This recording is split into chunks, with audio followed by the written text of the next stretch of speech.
Youth കോൺഗ്രസിന്റെ സംസ്ഥാന അധ്യക്ഷൻ രാഹുൽ മാങ്കൂട്ടം ഇപ്പോൾ മാധ്യമങ്ങളിൽ നിറഞ്ഞു നിൽക്കുകയാണ്. സെക്രട്ടേറിയറ്റിന് മുൻപിലെ സമര പോരാട്ടങ്ങൾക്ക് നേതൃത്വം നൽകി അദ്ദേഹം മാധ്യമങ്ങളിൽ ഇടം പിടിച്ചിരിക്കുന്നു. 140 മണ്ഡലങ്ങളിലൂടെയും കടന്നുപോയ നവകേരള സദസ്സിൽ കരിങ്കൊടി വീശിയ യൂത്ത് കോൺഗ്രസ് പ്രവർത്തകരെ SFIയുടെയും DYFIയുടെയും പ്രവർത്തകർ തല്ലിച്ചതച്ചപ്പോൾ അതിനെതിരെ ശബ്ദമുയർത്തിക്കൊണ്ട് സെക്രട്ടേറിയറ്റിന് മുൻപിൽ നടത്തിയ സമരത്തെ പോലീസ് അടിച്ചൊതുക്കുകയും അതിൽ രാഹുൽ മാങ്കൂട്ടത്തിന്റെ തലയ്ക്ക് സാരമായി പരിക്കേൽക്കുകയും ചെയ്തിരുന്നു.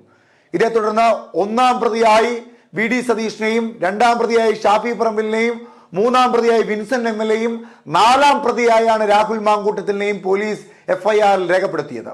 പക്ഷേ ഒന്നാം പ്രതിയും രണ്ടാം പ്രതിയും മൂന്നാം പ്രതിയും ഒക്കെ നിൽക്കുമ്പോൾ നാലാം പ്രതിയായ രാഹുൽ മാങ്കൂട്ടത്തിനെ പുലർച്ചയ്ക്ക് വീട്ടിലെത്തി വീട് വളഞ്ഞ് അറസ്റ്റ് ചെയ്തു കൊണ്ടുപോകുന്നു.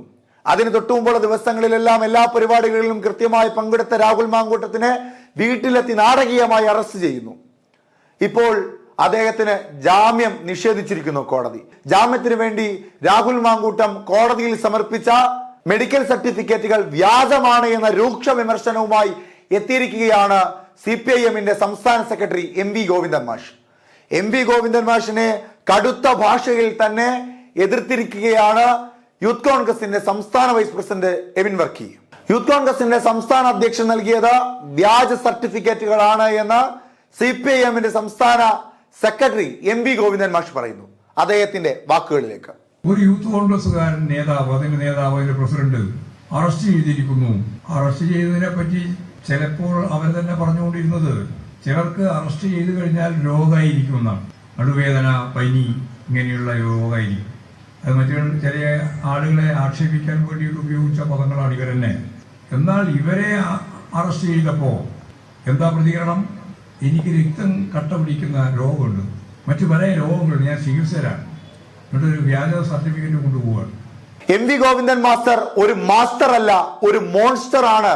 അദ്ദേഹം ഒരു സാഡിസ്റ്റ് ആണ്. അല്ലെങ്കിൽ ഒരു സാധാരണക്കാരനായ ഒരു പൊതുപ്രവർത്തകനായ മനുഷ്യന്റെ ആരോഗ്യസ്ഥിതിയെ പറ്റി ഇത്ര മോശമായ തരത്തിലൊരു പരാമർശം ആ സ്ഥാനത്തിരുന്നു കൊണ്ട് പറയേണ്ടാത്ത തരത്തിൽ പറയുന്ന MV ഗോവിന്ദൻ മാഷിനെ ഒരു കാരണവശാലും അംഗീകരിക്കുവാൻ സാധിക്കില്ല.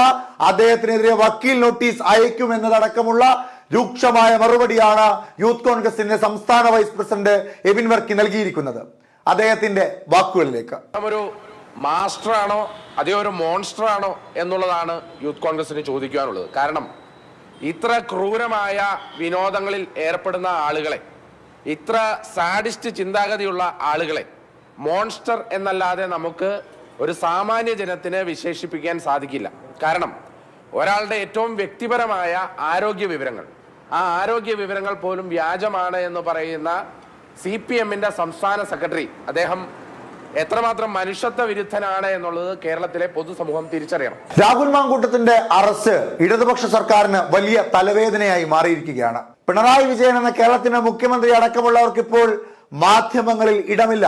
അവിടെയെല്ലാം രാഹുൽ മാങ്കൂട്ടം എന്ന യൂത്ത് കോൺഗ്രസ് പ്രവർത്തകനെ, യൂത്ത് കോൺഗ്രസ് സംസ്ഥാന അധ്യക്ഷനെ അറസ്റ്റ് ചെയ്തതിന്റെ പിന്നിലെ കള്ളക്കളികൾ പൊളിച്ചെഴുതിക്കൊണ്ടുള്ള മാധ്യമ വാർത്തകളാണ്. ഇപ്പോൾ MV ഗോവിന്ദൻ മാഷും പെട്ടിരിക്കുകയാണ്. യൂത്ത് കോൺഗ്രസിന്റെ സംസ്ഥാന വൈസ് പ്രസിഡന്റ് വക്കീൽ നോട്ടീസ് അയക്കുവാൻ പോവുകയാണ്. ഇത് ഇനി CPIMനെ ഏതൊക്കെ തരത്തിൽ ബാധിക്കുമെന്നത് കണ്ടറിയേണ്ടതാണ്. 140 മണ്ഡലങ്ങളിലൂടെ നടന്ന നവകേരള സദസ്സിനെതിരെ സമരങ്ങളുമായി യൂത്ത് കോൺഗ്രസ് പ്രവർത്തകരെത്തുന്നു. അവരെ തല്ലിച്ചതച്ചതിനെതിരെ യൂത്ത് കോൺഗ്രസിന്റെ സംസ്ഥാന അധ്യക്ഷൻ ഒരു വലിയ സമരസാഗരം തന്നെ തീർക്കുന്നു. അതിൽ യൂത്ത് കോൺഗ്രസിന്റെ സംസ്ഥാന അധ്യക്ഷനെ അറസ്റ്റ് ചെയ്യുന്നു.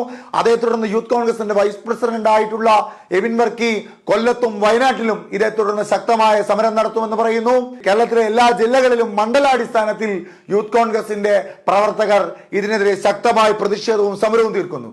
അങ്ങനെ സമരത്വ ജ്വാലകൾക്ക് നടുവിലിട്ടുകൊണ്ട് ഇടതുപക്ഷ സർക്കാരിനെ നട്ടം തിരിക്കുകയാണ് യൂത്ത് കോൺഗ്രസ്.